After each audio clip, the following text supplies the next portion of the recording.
I'm very conflicted about The Last of Us Part 2.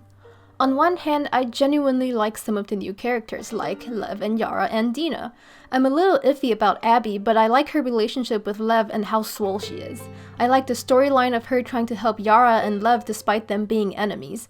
I appreciate what the game is trying to do, which is to make us empathize with an antagonist who we originally dislike. The game has a lot of interesting concepts, but execution is half the battle, and the execution is what I had the most problems with, namely with the pacing and the non-linear structure. And I know that's entirely subjective. I've watched a few videos discussing this game and I can see that the current story worked for some people, but I can't help thinking about the first game and the DLC and how tight and streamlined the storytelling was, and with or without the comparison, the second game felt all over the place. There were a lot of time jumps and flashbacks that did not feel justified, and the overall pacing just felt off. I'll delve deeper into these issues all around my quest to answer, how can I slightly change the story to make it feel less clunky and more streamlined? Structure and pacing aren't the only things I'll be touching on. I'll also be discussing Ellie's motivation and internal conflict. To be clear, I'm not going to act like I would have done a better job than the game developers.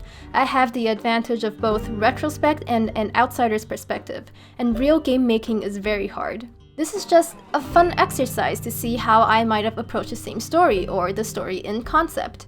Now, I have a lot of problems with the game, but I can't address them all at the risk of basically just writing a new story. The challenge here is I want to keep as much of the existing game as possible. But for clarity, I won't specifically be addressing Joel's death or Abby's motivation because I don't find them to be problems. Those plot elements worked for me. I'm also working off the assumption that the vaccine had a fair chance of working.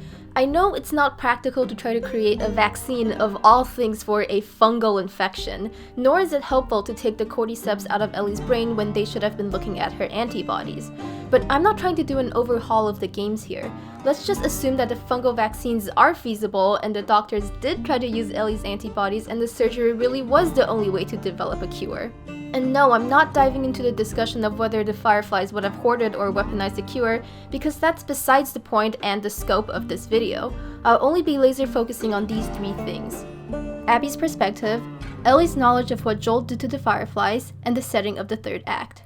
Okay, here we go. Part 1. Abby's perspective.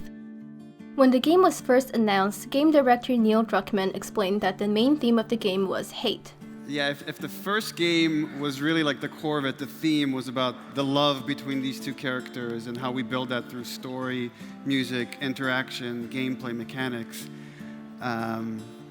This story is the counter of that. This story is about hate. Some have argued that the game was actually more about forgiveness, seeing as how the ending revolves around Ellie forgiving Joel and Abby. I don't think I can ever forgive you for that. But I would like to try. But I wanted to see how far I can take the theme of hate. And as such, we start the game with the event that kickstarted this entire tale of hatred. Dad? We open the game with Abby at the hospital training with the Fireflies, though it's not explicitly told to us that these are the Fireflies. We don't know who she is or how she relates to the plot, but playing as a character other than Joel or Ellie shouldn't feel unfamiliar. After all, the first game didn't begin with us playing as Joel or Ellie either. It began with Sarah. So Abby is training with the Fireflies, most likely with Owen. At this point, we can get some basic tutorials: how to fight, how to use a gun, and how to use a sniper rifle. She and Owen joke around and have some banter. They clearly like each other a lot, and we start liking them too. And then things play out like they do in the game. Abby goes to the woods to find her dad, we see her hobby of collecting old coins, we see that Abby has a good relationship with her dad, and they rescue a zebra together. Owen appears and tells Abby's father that they found the girl, the immune girl. And finally, at this point, we know where we are and what's about to happen. Abby's father and Marlene discuss their options, and in the end, they agree that while it's unfortunate, they're going to have to sacrifice the girl in order to remove the cordyceps sample from her brain. It's a small price to pay for saving humankind. Later that night, Abby is alone in her room when the alarms start ringing. She grabs her gun and sneaks out of her room. We're controlling her in gameplay as she makes her way to the surgery wing, and on the way she comes across dead bodies all over the floor, bathed in the flashing red of the emergency lights. She hurries to the surgery room and sees her father on the ground in a pool of blood. Abby. No! Abby, don't look. Dad! Dad! No! No!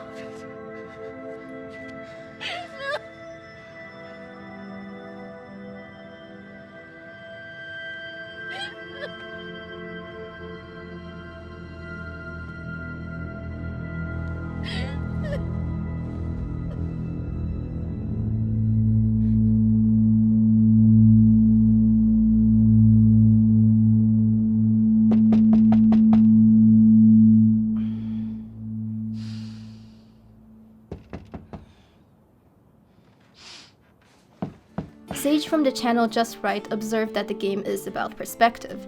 Abby is the antagonist, but when you think about it, her revenge story isn't any different from Ellie's.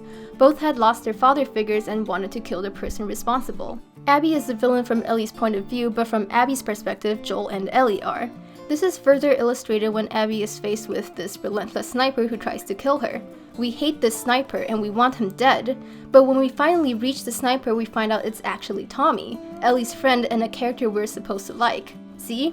Perspective. The game wants us to feel that conflict. We care both about Ellie and Abby, and by the end, we're not sure who we want to root for. Or at least that's how we're supposed to feel. Honestly, no matter what, there's always going to be people who are annoyed about having to play as the person who murdered Joel. But I like Abby's part of the story, so playing as her isn't my problem. My problem is with the structure. Here's what I mean. After Abby kills Joel, Ellie goes to Seattle to find her. We spend hours playing as Ellie, hanging out with Dina and foraging the ruins and problem-solving our way past locked doors. For 3 in-game days, which is about 10 hours of gameplay, we chase down lead after lead, with each step getting closer and closer to Abby. And just when we finally confront Abby and all hell is about to break loose, we cut to black. We're shown Abby's backstory and then we're transported back to Seattle day 1, this time playing as Abby. This is a jarring change and it felt like we had pulled back a rubber band, but instead of letting that tension snap, we just let it go limp. And while Abby's part of the story does get interesting as we're introduced to Yara and Lev and the Wolf-Seraphite conflict, there's still that nagging feeling in the back of our minds that we left off on a cliffhanger and it's going to take another 10 hours of gameplay before we can get back to it. It's kind of like that episode of Stranger Things when Eleven goes to Chicago to find her lost sister, which on its own would probably be fine, but it came right after a huge cliffhanger where the demo dogs are about to attack Haugen's lab. And for the entire episode we're just wondering, is any of this going to be plot relevant, and when are we getting back to the main action? I'm not saying that non-linear storytelling is bad, I just don't think it benefited this game. I think Abby's part of the story could be restructured for a better effect without actually changing any of the story beats. Instead of having a large chunk covering Ellie's Seattle days and then another large chunk for Abby's Seattle days, we could alternate between the two storylines. This worked in the DLC Left Behind and it could very well work here too. My thought process behind this was that the new structure would remove the sudden change in perspective coming right after a cliffhanger, which was the major factor of annoyance for me. We would get to know Abby more naturally and the build-up to the fight wouldn't feel interrupted. But Marcus from Cosmonaut Variety Hour brought up this very interesting point. If this game was laid out chronologically, I think it would have been really cool. Imagine you're playing through a part where you're Abby and she's hanging out with her friends and talking to them and interacting with them. And then immediately you switch over to Ellie and you're forced to kill the people we just met and were acquainted with. You play as Abby and you hang out with people and then you fight them as Ellie to get revenge. As a player, you wouldn't know who's gonna live or die and there would be a lot more tension. And I really like this. I also think that getting to know Nora and Owen and Mel way before Ellie kills them gives a more intense sense of urgency. Having seen them all hanging out with Abby at one point or another, it really drives home how close Ellie is getting to finding Abby as she kills them one by one. Now wait a second, you might say. Wouldn't knowing Abby's motivation right from the start kill the satisfaction of us finally tracking her down and demanding answers from her? Well, maybe. Honestly, I don't know. The thing is, I don't think the game was too interested in setting it up as a big reveal either. After torturing Nora, Ellie finds out that Abby is a Firefly, and this is hours before we even get to the Abby-Ellie fight. From this, we can already deduce why Abby wanted to kill Joel because, well, he had killed 90% of her friends and acquaintances. At this point, we already have most of the answer. Telling us that it was specifically Abby's father who died gives us more detail, but it doesn't put her motivation in any new light. I chose to put her backstory in the prologue for several reasons. Firstly, like I said earlier, then we can start the game immediately with the theme of hate. When Joel rescues Ellie, we see this as an act of love, and now we get to see the flip side of the same situation. Secondly, the prologue just feels like a more natural place to put a flashback like this. And lastly, it creates a nice parallel with the first game's opening. Sarah? Abby. No! Abby, don't look. Dad! Regardless of the placement, there's still another problem. Ellie spends all this time tracking Abby down to find answers, but when she actually gets the answer, it means nothing to her. She already knows that Joel killed the Fireflies, and having Abby's backstory revealed to her doesn't change her mind or challenge her in any way. And this is why I'm also changing. Part 2. Ellie's knowledge of what Joel did to the Fireflies. This one's simple. I would have it so Ellie doesn't know what Joel did to the Fireflies. Like, yeah, sure, at the end of the first game, Ellie kind of knows that Joel is lying to her, but she doesn't know how much he's lying. She can't possibly know. She was unconscious for the entire thing, from the moment she nearly drowned to waking up in the back of the car. It would be hard for her to connect the dots between Joel snuck me away and Joel murdered most of the Fireflies, including Marlene. All she knows, and all she can guess, is that Joel, for some reason, snuck her away from the Fireflies and then lied to her about her immunity being worthless. And that's already devastating enough because for months her only purpose was to get to the Fireflies and possibly make a cure and save the world. So she guesses and speculates all she wants, but she doesn't press Joel for any answers because part of her doesn't want to know. Her survivor's guilt is already crushing her. If for even a second she thinks about all the people out there who are dying horrible deaths like Riley and Tess and Sam and she's just sitting around in Jackson doing absolutely nothing about her immunity, her guilt would kill her. She needs that plausible deniability. She needs to believe the lie. So what does this change exactly? Most of Ellie's flashbacks would have to be removed, since many of them involved Ellie being angry at Joel about the Fireflies. I actually think removing most of the flashbacks is a step towards streamlining the game. This includes Ellie on lookout with Joel and Tommy, Ellie going to the abandoned Firefly compound, Ellie saying she'll try to forgive Joel, and Abby and Owen at the Ferris wheel. The thing is, sometimes the audience is fine just being told things. In the first game, we are told that Joel needs to take Ellie to Tommy because Tommy used to be a Firefly. We aren't shown a flashback of Tommy quitting the Fireflies and him and Joel parting ways and Tommy moving to Jackson, and that's fine. And in the same way, I think it's fine to not have the flashback with Abby and Owen at the Ferris wheel. Being told that Owen is at the aquarium is enough, and everything we learn about his motivation later on makes up for the lack of explanation in the beginning. And this would work especially well with the changes I made to the prologue, where we would already have seen how close he and Abby are. And if you really want, you could also add in a bit of dialogue about how he wishes they were at an aquarium instead of a zoo or something. For Ellie, the only flashbacks I'd keep are Joel giving her a guitar, Joel and Ellie at the museum, and Ellie and Dina's first kiss. And speaking of flashbacks, this brings up another issue I have. Joel's lie was the big thing at the end of the first game, but in the sequel, any conflict that arose from it is all relegated to flashbacks. What if the story was about Ellie finding out the truth? What if Ellie had to find out the truth from Abby? This would challenge her relationship to Joel. This would add some depth to the conflict between her and Abby. This affects Ellie's motivation for the rest of the game.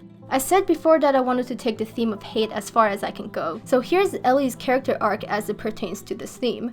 At first, Ellie's hate seems like a good thing. It's her primary driving force, it's what makes her resilient. But this changes as the story goes on. She tortures Nora to death, something she seemed hesitant about and had to force herself to do. She killed Owen and Mel. She's horrified by it. With each death, her resolve cracks a little more and she becomes more traumatized, more withdrawn, but she pushes herself to keep going even though she's on the verge of falling apart. And when Abby tells her the horrible truth, it's the last straw. It shatters her resolve. Suddenly she doesn't know what to think because Abby did an awful thing, but so did Joel. She doesn't know if killing Abby is the right thing to do anymore. Her motivation for revenge is wavering. So we started with hatred is good for Ellie to hatred is making Ellie miserable. And now we're at Ellie's hate is falling apart. The arc would end with Ellie realizing that revenge isn't giving her the closure she wanted and her hatred is actually making her feel worse. She has horrible PTSD and nightmares. She can hardly eat and sleep. She looks thin and unhealthy by the end of the game. But whereas the game's climax revolves around Ellie learning to let go of this hate and forgive Abby, the climax I'm proposing revolves around the actual realization itself. The realization of, this hatred is actually bad for me, and if I kill Abby, I'll just feel worse, so I need to stop. Not forgive, not let go, just stop. And I know that sounds the same. The best way I can explain this is that Ellie will effectively go through the same arc as T'Challa the Black Panther in Captain America Civil War. T'Challa spends a whole movie seeking retribution for his dead father, but by the end, when he finally confronts Zemo, the main villain, he says this. Vengeance has consumed you. It's consuming them.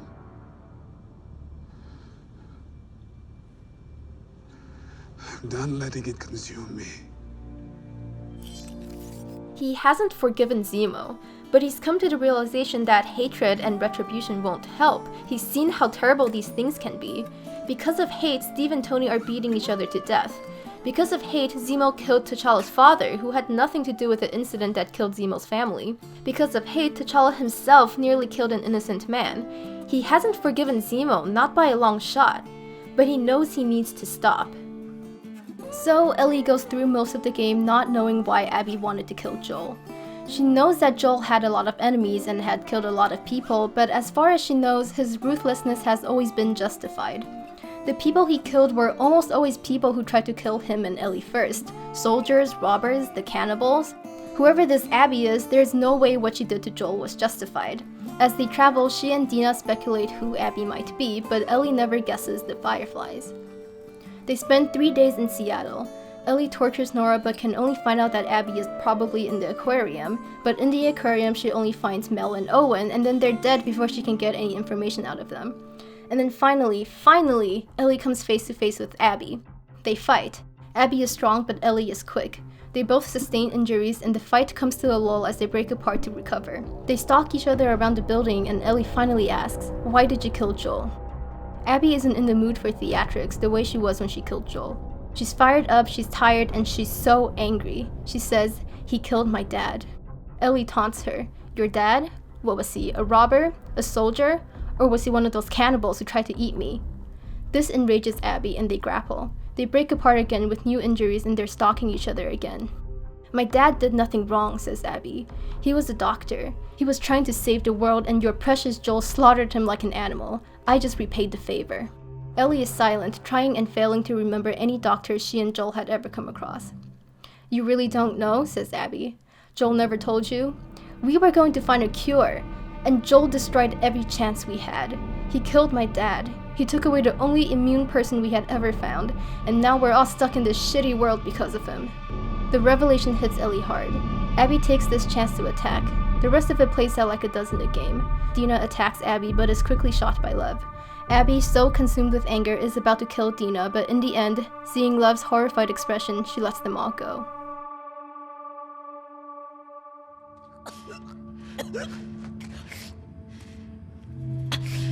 Don't ever let me see you again.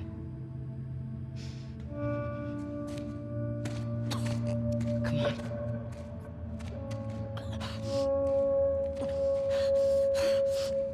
Part 3. The setting of the third act. After Abby lets Ellie go, this is the end of the second act. The third act starts at least 9 months later. Dina's baby has been born and she and Ellie live a mostly peaceful life on a farm, like they had talked about earlier in the game. Except this kind of doesn't feel like a third act. This feels like the start of a new story, or like a new season of a TV show. The characters are back in stasis. Ellie and Dina have settled down, and Abby and Lev are on a new adventure looking for the Fireflies. The inciting incident comes when Tommy visits Ellie and goads her into finding Abby again. We expect there to be a lot more of the game left if Ellie is to go on another journey to find Abby in California. I mean, we just spent 10 hours hunting for Abby in Seattle. But in reality, there are only maybe 3 hours left in the game, and we spend most of it fighting a new cult group that had zero plot relevance up until now. To be clear, I don't actually want the game to last another 10 hours. The game would be entirely too long at that point. It's true that the third act is typically the shortest of the 3 anyway, so the 3 hours is actually the perfect amount of time. But what made this third act feel extra short and rushed to me is the fact that there was not 1, but 2 time jumps. First, we have the 9-month gap between Act 2 and Act 3. And secondly, when Ellie arrives in California, it seems like it's only been a few days since Abby and Lev got kidnapped, but later we find out it's actually been months. Where did all that time go? We skipped almost a whole year. It feels like we're missing something. Ellie arriving in Santa Barbara and searching for Abby's ship, Abby and Lev's time in the weird cult group, just something feels like it's been glossed over. And the introduction to this new villain cult again makes this feel like a whole new story. We know nothing about them, we learn practically nothing about them, and then they become irrelevant once again. It also feels like an unnecessary change from the wolves and the seraphites we've been dealing with for the majority of the game. Now, bear with me here. This part is the most rewritey out of all the changes I'm making. I'm getting rid of this weird new cult. I'm keeping the bare bones of what happened. Abby and Lev being badly hurt, Ellie chasing them down to the seaside, and Ellie winning the fight but ultimately letting them go. But to adjust the pacing, I'm changing when and where this third act takes place. Instead of 9 months later, the third act starts just a few hours after the Abby-Ellie fight. The characters are all still in and around Seattle, and the main group we're facing is still the wolves. And of course, I'm taking into account all the changes I've made thus far. Cutscene. Ellie, Dina, and Tommy are camping somewhere just outside of Seattle. They're all downtrodden. Dina has been shot through the shoulder and is slightly concussed, sick and exhausted from pregnancy. Tommy is injured, not fatally, but bad enough that he definitely can't keep going after Abby. As Ellie is wrapping up Dina's injury, she is quiet and unfocused, still shaken from what Abby had told her. Dina says, "We're going home now, right?" Ellie says, "Yes." A while later, they're asleep, with Tommy taking the first watch outside. Ellie jolts awake from a nightmare. She quietly goes outside to get some fresh air, standing near where Tommy is keeping watch. In the distance, the Seraphite haven is still smoldering from the destruction. Ellie watches it without really seeing it, trying to work through her thoughts and feelings. She's still angry at Abby, but the anger is conflicted by the revelation of what Joel did. Tommy says, "We can't go back yet. Abby is still out there. If you go now, you can still catch up to her." For a while, Ellie doesn't answer. Then she says, "Abby was a Firefly." She looks to Tommy for any kind of reaction. Tommy won't look at her. "What really happened to the Fireflies?" she says. This time it's Tommy who doesn't answer. "What really happened? What did Joel do?" After a moment of reluctance, Tommy says, "The surgery would have killed you. Joel got you out of there." Ellie steels herself for the big question. "Did he kill Abby's father?" Tommy says, "He killed everyone." Ellie spins away and starts to cry. The lie she's been clinging onto so hard is falling apart. Tommy insists, "He saved you, Ellie. You would have died." "I don't care if I die," Ellie says, turning back to face him. "I could have saved the world. I could have saved people like Riley and Tess and Sam, and he took that away from me." "We don't know if the cure would have worked," says Tommy. "They didn't even get a chance to try," says Ellie. "So what?" Tommy says. "Now you think Joel deserved to die? You think Abby had a good reason to kill him?" "No," Ellie says, but can't find a way to articulate the rest of her thoughts. "Abby did a cruel thing, but so did Joel. She's angry at Abby, but now she's also angry at Joel, and she feels so guilty for being mad at Joel, who had protected her all the way across the country, who was her first father figure and who had given her her first guitar and taught her how to play." "She killed my brother," says Tommy. "She doesn't get to get away with that." Tommy starts limping back to the campsite, determined but clearly in a lot of pain. Ellie chases after him. "What are you doing?" she asks. "You won't go after Abby," says Tommy. "I'll do it myself." Ellie says, "Tommy, you're hurt. You can't. She'll kill you." "Then I would have died for a good reason," says Tommy. Desperate, Ellie says, "I'll go." Tommy stops and looks back at her. "I'll go," Ellie says again. "You take Dina back to Jackson. I'll take care of Abby."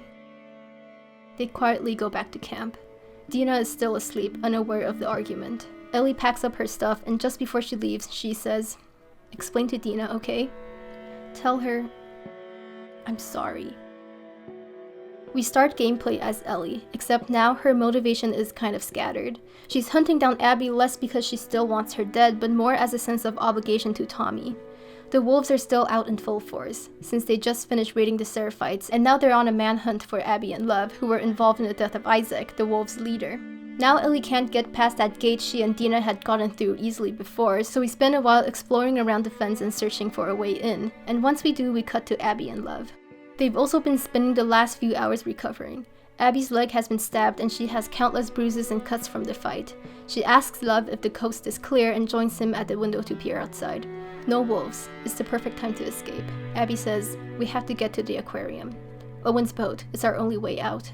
We begin gameplay as they sneak through Seattle, dodging and fighting wolves. But it's clear Abby isn't as strong as she used to be. Her leg wound is slowing her down and she's weak from blood loss and pain. It will kind of be like playing as Joel when he got punctured to the gut in the first game. He can technically still shoot and fight, but he's slow and on the verge of passing out. When they're almost at the aquarium, they're jumped by 3 wolves. Love is knocked out and they hold Abby down, debating if they should kill her now or take her back to base for questioning. Just as one of them is raising a gun to Abby's head, there's a gunshot and the wolf drops dead. The other two wolves are surprised. They turn towards the hidden gunner, but there's another gunshot and another wolf crumples. The remaining wolf starts firing back. Abby grabs a gun from the fallen wolf and shoots him. With all the wolves dead, she scrambles to Lev's side, saying his name and begging him to wake up. Ellie steps out of the shadows, her gun raised. Abby picks up the unconscious Lev, and for a second, her eyes lock with Ellie's. They hear more wolves approaching. Abby says, "There's a boat. We can get away." Abby turns and runs for the aquarium, still carrying Lev. Ellie seems like she wants to shoot Abby but doesn't, either because her motivation for revenge is cracked or she doesn't want to draw the attention of nearby wolves, we don't know. She curses to herself and runs after Abby. The rest of it plays out like it does in the game. Ellie catches up to Abby near the boat. For a moment it seems like Ellie might just let them go, but then she drums herself up and insists that Abby has to fight her. Maybe somewhere in the back of her mind she's still hoping that revenge might give her closure and make her feel better. Abby refuses. All she cares about is saving Lev, but Ellie threatens to shoot Lev if Abby doesn't fight. And so they do. A few hours ago, Abby had the upper hand. She's a lot stronger than Ellie and she's had a lot more training. But now she's weak from her injury and it's Ellie who has the upper hand. Ellie stabs Abby. Abby bites off 2 of Ellie's fingers. Ellie knocks Abby down and tries to drown her. As she watches Abby die, she sees Joel on the ground, Abby bringing the golf club down on his head. But in the same breath, she remembers the sickening crunch of the pipe hitting Nora's head. She sees Abby holding Dina hostage and she remembers killing Mel. She sees Jesse. She sees Owen. People who have died around her because of her. She remembers the blow that killed Nora. She remembers her anguish when she realized Mel was pregnant. She remembers the blood seeping on the floor of the aquarium, the way Abby's blood is seeping through the seawater right now. She can't stand to be this person so consumed with hate and destruction. She can't stand to be a monster.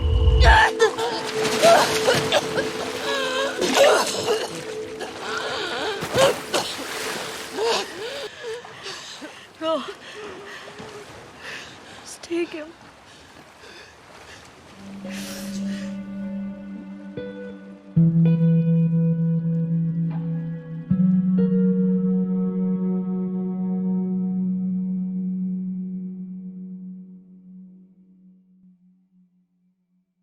2 weeks later, Ellie returns to Jackson. The citizens swarm her, asking questions, but Maria tells them to back off and takes her indoors. She asks Ellie if she's okay. Aside from her 2 missing fingers, she's not outwardly hurt, but she seems out of it, like her mind is locked somewhere else. Maria tries to coax her to talk, but all Ellie manages to say is, "So many people are dead." Maria starts to say, "I heard about Jesse. I'm so sorry." Ellie cuts her off. "I tortured someone to death. I killed someone who was pregnant. I almost killed a kid." She stops when her voice starts to shake. Maria doesn't press. She tells Ellie to get some rest and they'll talk tomorrow if Ellie wants to. Ellie goes back to her room where Dina is waiting at the door. The air between them is cold, neither of them going for a kiss or even a hug. "Hey," Dina finally says. Ellie half-heartedly replies, "Hey." Dina says, "I'm glad you're not dead." This only makes Ellie feel guilty. She goes past Dina to the door. "You left me," Dina says, a last-ditch attempt to get Ellie to talk. "You said we were going home." "I'm sorry," is all Ellie can say. Dina is on the verge of tears. "Well," she says, "like I said, glad you're back." She leaves before she can start to cry. Ellie lingers for a few seconds, listening to Dina's receding footsteps, before going into her room. She looks around with an empty gaze before sitting on her bed and picking up her guitar. Like in the game, Ellie returning home should have signaled a happy ending, but it doesn't. Hatred has ruined her life. It's brought her nothing but sorrow. Ellie is depressed and traumatized. Jesse is dead. Dina is upset at her. She can't see Joel or even Tommy in the same way ever again. She tries to play the guitar, but her 2 missing fingers makes the song sound wrong, and all she can think about is Joel's beaten face, and then Abby, and then Seattle. She tries to sing her perpetually unfinished song, but the once innocent lyrics are now too real. She had lost so many people. She had lost herself. Frustrated, she stops trying to play. Tommy is standing at the door. "I explained to Dina the best I could," he says. "I'm sorry." Ellie doesn't answer. She doesn't know what she can say. A long, painful silence later, Tommy says, "Did you do it?" Close up on Ellie's face. A long pause. Finally, she looks up at Tommy and says, "Yes."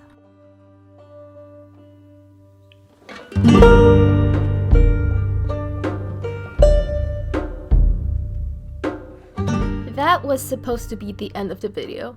But while I was editing, I decided to listen to the music from the game soundtrack, and to my surprise, I found a track called Cycles of Violence and another one called The Cycle Continues. That probably doesn't seem too exciting to anyone else, but when I was doing the final pass on my video script, I ended up cutting a fair bit of text to make the script a little tighter and less meandering, and these were some of the lines that I cut. She sees Jesse, she sees Owen, she sees Mel, people who have died around her because of her. How many more people will die because of this? Joel killed Abby's father, so Abby killed Joel. If Ellie kills Abby, would Lev one day come after her? Would Tommy or Dina go after Lev? She can't stand for anyone else to die. She can't stand to be this person. She can't stand to be a monster. The cycle of violence. I was going to talk about how Ellie realizes she has to put a stop to the cycle, or else people would just keep dying and then the revenge just never stops. Seeing those track names in the game soundtrack kind of made me wish I'd kept those lines in, but it didn't feel fair to me that I had the option to narrate the scene and the game didn't, so I kept my narrations as visual as possible. The game actually has to, show what's going on, and it's a little hard to show Ellie thinking these things without it feeling hokey. Like, why is she seeing flashes of the future? That's weird. But yeah, I just thought it was cool that I caught onto the Cycles of Violence theme even before I looked at the track listing. The moral of the story is you should always look at the song names on movie and game soundtracks. You get cool insights like this, or you get pros and cons. Prognosis, bad. On a need-to-know basis. No vault of his own. Billy Lee is not my lover. I think that's all I wanted to say in this outro. Okay, bye.